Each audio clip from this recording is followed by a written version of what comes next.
ये कहानी एक ऐसे मिलिट्री ऑफिसर की है जो कि एक स्कूल में बच्चों को पढ़ाने के लिए जाता है, पर उस स्कूल के सभी बच्चे बहुत ज्यादा हरामी हैं, जिन्हें वो किस तरीके से सुधारता है आइए देखते हैं आज की इस कहानी में। तो कहानी की शुरुआत में हेनरी को दिखाया जाता है, जो कि पहले एक यूएस मिलिट्री ऑफिसर था, पर अब उसने रिटायरमेंट ले लिया है क्योंकि वो अब अपनी जिंदगी को एक टीचर के रूप में बिताना चाहता है, जिसके लिए वो अपने पुराने स्कूल में जाता है, जहाँ प्रिंसिपल उसे कहता है कि उसे पढ़ाने का कोई एक्सपीरियंस नहीं है, तो उसे ये जॉब नहीं मिल सकती है। पर फिर हेनरी उन्हें हाई अथॉरिटीज का साइन किया हुआ एक लेटर दिखाता है, जिसे देखने के बाद प्रिंसिपल तुरंत उसे टीचिंग की जॉब दे देता है और उसे कहता है कि उसे स्कूल के सबसे बिगड़ी हुई क्लास को पढ़ाना है, जिसे कि स्कूल का कोई भी टीचर पढ़ा नहीं पाता, क्योंकि उस क्लास के सभी बच्चे बहुत हरामी हैं, जो कि टीचर की सुनते कम और उन्हें सुनाते ज्यादा हैं। शायद ये सेक्शन डी की बात कर रहा है। तो अब हेनरी को टीचिंग की जॉब मिल जाती है और वो अगले दिन स्कूल में उन हरामी बच्चों को पढ़ाने के लिए उनकी क्लास में जाता है। पर यहाँ तो उसे कोई भी स्टूडेंट देखने के बाद भी भाव नहीं देता।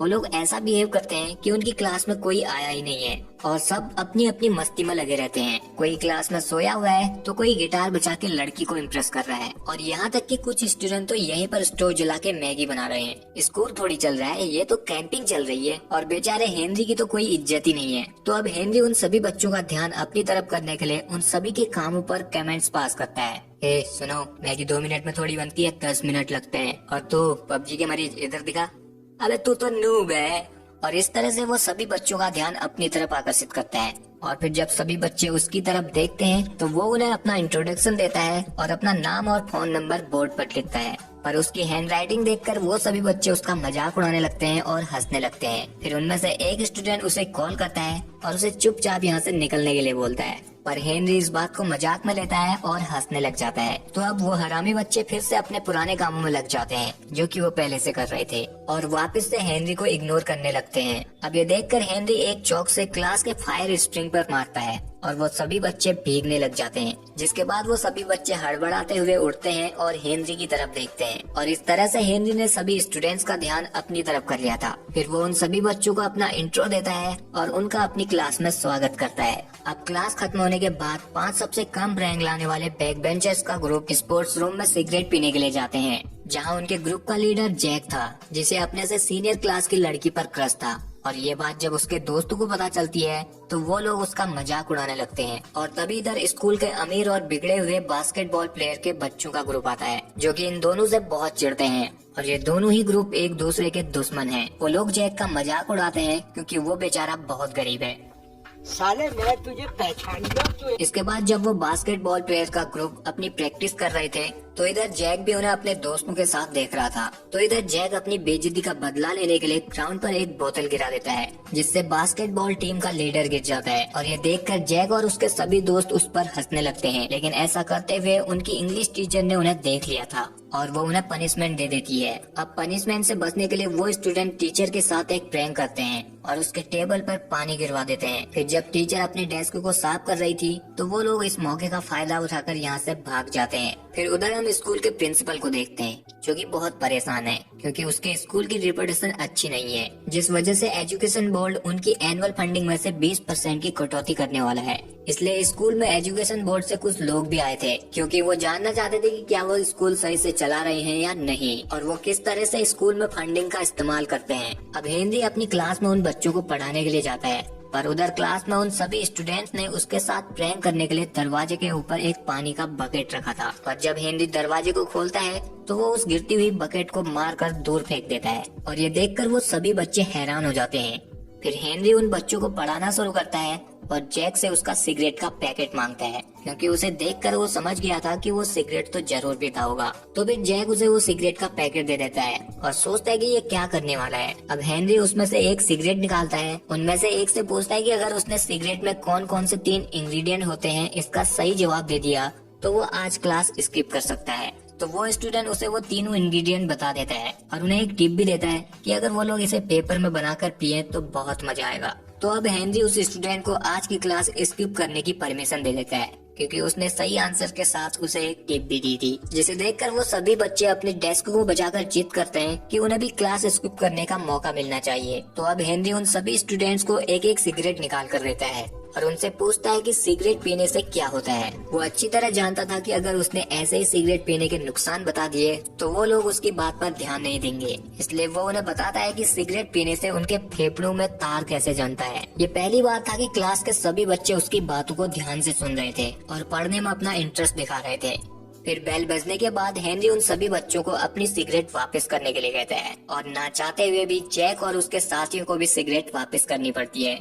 फिर उसी दिन कैफेटेरिया में बास्केटबॉल प्लेयर का कैप्टन जैक के एक दोस्त ब्रूस को गिरा देता है। फिर क्या था, इन दोनों ग्रुप की आपस में भसड़ चालू हो जाती है और वो लोग एक दूसरे पर कुर्सी टेबल सब कुछ फेंकने लग जाते हैं, जिसका नतीजा ये होता है कि हेनरी की क्लास के उन 5 बच्चों को टेम्परेरी सस्पेंड कर दिया जाता है, क्योंकि स्कूल अथॉरिटी उन 5 बच्चों को ही लड़ाई शुरू करवाने का जिम्मेदार मानती है। इसके बाद हेनरी जब प्रिंसिपल ऑफिस से बाहर निकलता है तो वो देखता है कि जैक अभी भी उन लोगों से लड़ रहा होता है। तो फिर हेनरी जल्दी से उधर जाता है और उन्हें रोकता है और जैक को शांत रहने के लिए कहता है। पर जैक गुस्से में कहता है कि यह स्कूल ही बायस्ड है, क्योंकि आज तक कभी भी स्कूल ने उन अमीर बच्चों को सजा नहीं दी थी।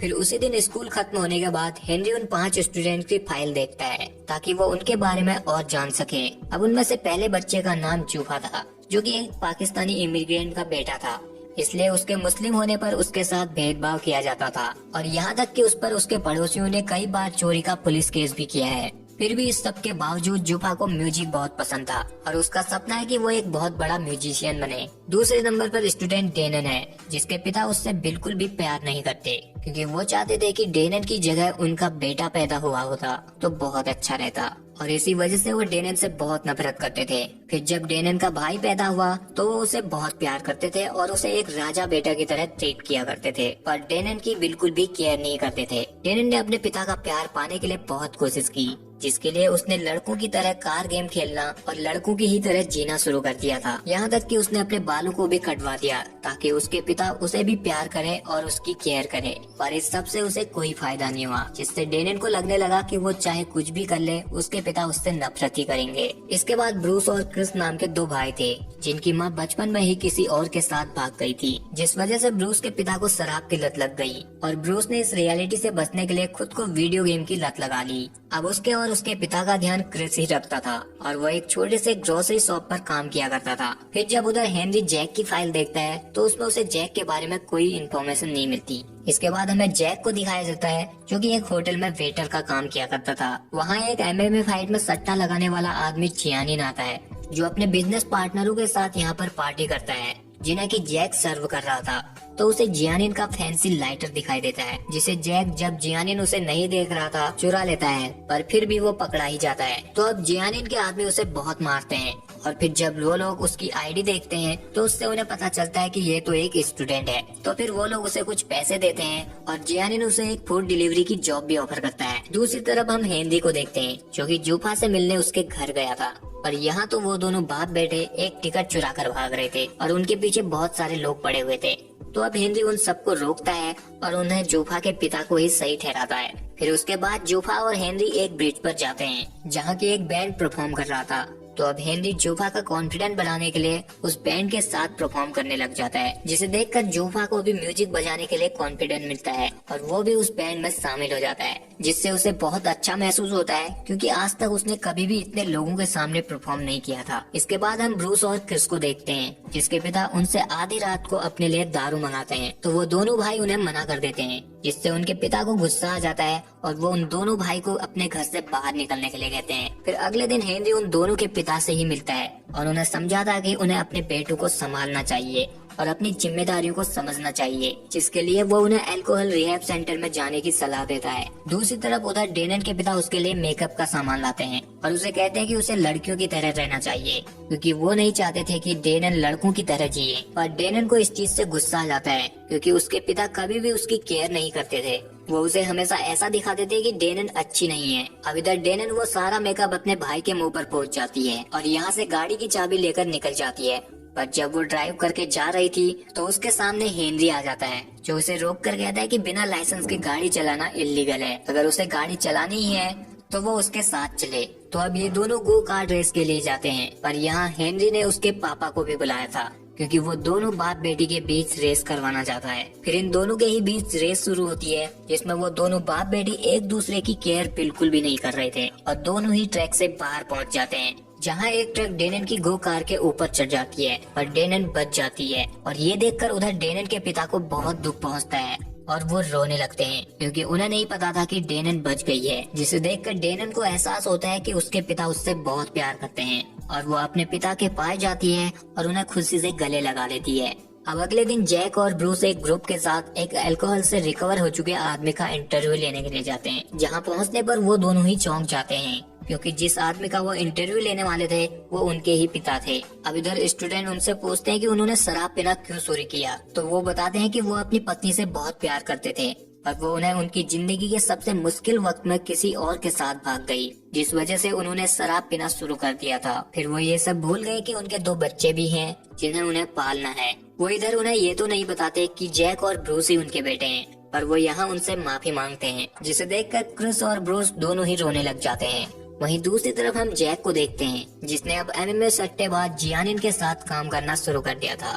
इधर जियानिन उसे अगली फाइट के दौरान एक फाइटर की ड्रिंक में ड्रग्स मिलाने के लिए कहता है, जिसके बदले में वो उसे बहुत सारे पैसे देगा। जैक ऐसा करना तो नहीं चाहता था पर जियानिन उसे ऐसा करने के लिए मजबूर करता है क्योंकि उसने अपने फाइटर के हारने पर बहुत सारे पैसे लगाए थे। तो अब फाइट से पहले जैक उस फाइटर की ड्रिंक में वो ड्रग्स डालता है, पर ऐसा करते हुए वो पकड़ा जाता है, जिससे वो लोग अब उसे बहुत मारते हैं और उसे एक लॉकर में बंद कर देते हैं। फिर थोड़ी देर बाद इधर हेनरी आता है और वो इनसे पूछता है कि क्या उन्होंने किसी स्टूडेंट को यहाँ पर देखा है। तो इधर उनमें से एक आदमी उसे यहाँ से जाने के लिए कहता है, पर तभी जैक लॉकर से हेल्प हेल्प करके चिल्लाने लगता है, जिससे हेनरी समझ जाता है कि उन लोगों ने जैक को फंसाया हुआ है। तो वो अब उन लोगों के साथ लड़ने लगता है और वो अकेला उन सब पर भारी पड़ता है। फिर आखिर में वो इधर उनके बेस्ट फाइटर से लड़कर उसे नॉकआउट कर देता है, जिसकी अगली फाइट होने वाली थी। इसके बाद हम जैक और हेनरी को हॉस्पिटल में देखते हैं, जहां हेनरी अपने जख्मों पर पट्टी लगवा रहा था। इधर जैक पुलिस को सब कुछ बताने की कोशिश करता है, पर जियानिन उसे रोककर चुप करा देता है। और अब ये बात न्यूज मीडिया तक भी पहुंच जाती है कि हेनरी ने अपने स्टूडेंट को बचाने के लिए एक प्रोफेशनल एमएमए फाइटर को पेल दिया, जिससे अब हेनरी पूरे स्कूल में पॉपुलर हो गया और सभी स्टूडेंट उसकी बात को मानने लगे और उन्होंने उसकी रिस्पेक्ट करना शुरू कर दी। फिर हमें फ्लैशबैक में दिखाया जाता है कि हेनरी जब स्कूल में पढ़ता था तो वो भी बहुत ज्यादा शरारत किया करता था और उसने एक स्कूल के प्रोग्राम में एक पियानो बजाते हुए बच्चे पर वाटर बलून फेंक दिए थे, जो कि अपने पेरेंट्स के लिए पियानो बजा रहा था। और फिर बाद में हेनरी ने उस बच्चे के साथ लड़कर उसके हाथ को भी तोड़ दिया था, जिस वजह से हेनरी को सस्पेंड कर दिया गया। इसलिए हेनरी को यूएस जाना पड़ा था। अब हम हेनरी को क्लास में देखते हैं, जहाँ सभी बच्चे उसकी रिस्पेक्ट करते हैं और हेनरी के पढ़ाने पर वो अपना पूरा ध्यान देते हैं और अपने आने वाले कॉलेज एंट्रेंस एग्जाम की तैयारी को जोरों शोरों से करते हैं। और इधर ब्रूस के सिवा सभी लोग पढ़ाई में तगड़ी मेहनत कर रहे थे, लेकिन ब्रूस अपनी पढ़ाई में फोकस नहीं कर पा रहा था क्योंकि उसे ड्रग्स लेने की आदत पड़ चुकी थी। फिर हमें पता चलता है कि जहां अपने परिवार की जिम्मेदारियों से बचने के लिए जैक ने वीडियो गेम का सहारा लिया था, तो हेनरी ने अपने परिवार के स्ट्रेस की वजह से ड्रग्स लेना शुरू कर दिया था। पर बाद में उसे लत लग गई, जिस वजह से वो अपनी स्टडी में फोकस नहीं कर पा रहा था और इसलिए वो अपने मॉक टेस्ट में भी अच्छा परफॉर्म नहीं कर पा रहा था। अब हेनरी उसकी ऐसी हालत देखकर उसकी हेल्प करने का वादा करता है, लेकिन ब्रूस की हालत वक्त के साथ और ज्यादा खराब होने लगी और वो डिप्रेशन में आकर अपनी बालकनी से नीचे कूद जाता है। जिसके बाद जब उसे हॉस्पिटल ले जाया जाता है तो पता चलता है कि वो अब कोमा में जा चुका है। और फिर इस बात को मीडिया तोड़ मरोड़ कर पब्लिक के सामने रखती है और ब्रूस के कूदने का ब्लेम स्कूल और हेनरी पर डाल दिया जाता है, जिस वजह से अब हेनरी को स्कूल एजुकेशन बोर्ड के पास बुलाया जाता है और वो लोग उसका टीचिंग लाइसेंस कैंसिल कर देते हैं। इसलिए अब हेनरी को स्कूल से जाना पड़ता है। पर जब वो स्कूल से जा रहा था तो स्कूल के बहुत सारे बच्चे उसे रोकने की कोशिश करते हैं, क्योंकि वो नहीं चाहते थे कि हेनरी स्कूल छोड़कर जाए, जिस वजह से वो बहुत दुखी थे। तो वो सभी स्टूडेंट अब ये डिसाइड करते हैं कि वो लोग अपने आने वाले एग्जाम में बहुत अच्छा परफॉर्म करेंगे और एजुकेशन बोर्ड के सामने ये साबित करेंगे कि हेनरी एक अच्छा टीचर है। इसलिए वो अब उस दिन से अपने आने वाले एग्जाम की तैयारी दुगनी मेहनत से करने लगते हैं। और फिर जब एग्जाम का दिन आता है तो जैक, ब्रूस और क्लास के सभी बच्चों को हेनरी के फोन से मैसेज आता है कि वो उनसे स्कूल में एग्जाम से पहले मिलना चाहता है। फिर जब सभी बच्चे स्कूल में पहुंचते हैं तो इधर पता चलता है कि ये सब तो जियानिन का किया धरा है, क्योंकि वो हेनरी को सबक सिखाना चाहता था। वो अब इन सभी स्टूडेंट को स्कूल में कैद कर देता है ताकि वो लोग अपना एग्जाम ना दे पाए और हेनरी दोबारा से स्कूल में वापस ना पाए। पर कुछ देर बाद हेनरी जब स्कूल पहुंचता है तो उसे यहाँ जियानिन के बारे में सब कुछ पता चल जाता है कि उसने स्टूडेंट को अपने कब्जे में किया है। तो वो अब जल्दी से जियानिन की तरफ जाता है और उसके सभी आदमियों से लड़कर सभी स्टूडेंट को आजाद कर देता है। फिर वो स्टूडेंट अपना एग्जाम देने के लिए यहाँ से जल्दी से जाते हैं, पर इधर हेनरी अभी भी जियानिन से लड़ रहा था। अब लड़ाई के दौरान ही जियानिन उसे बताता है कि वो वही लड़का है जिसके हाथ को बचपन में हेनरी ने तोड़ दिया था और उसकी ही वजह से वो कभी म्यूजिक कंपटीशन में नहीं जा पाया और उसके बाद से उसने कभी भी पियानो नहीं बजाया और वो इस सब का कारण हेनरी को मानता था।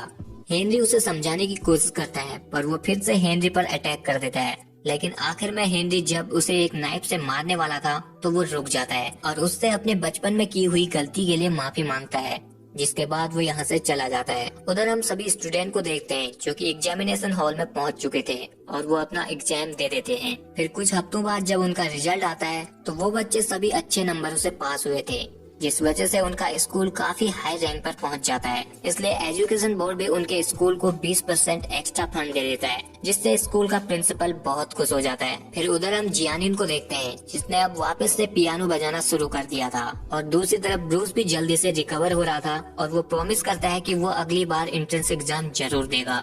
फिर इसके बाद हम स्कूल में हेनरी को वापस देखते हैं और वो अपने अगले बैच के स्टूडेंट पर फायर स्प्रिंग की बारिश करता है और यहीं पर ये कहानी एंड हो जाती है। सो गाइज, अगर आपको ये वीडियो पसंद आया है तो इस वीडियो को लाइक शेयर के साथ हमारे चैनल को सब्सक्राइब जरूर कर लेना। बाकी मैं मिलता हूँ आपसे अगली वीडियो में, तब तक के लिए आप हमारे चैनल की और वीडियोस को भी देख सकते हैं।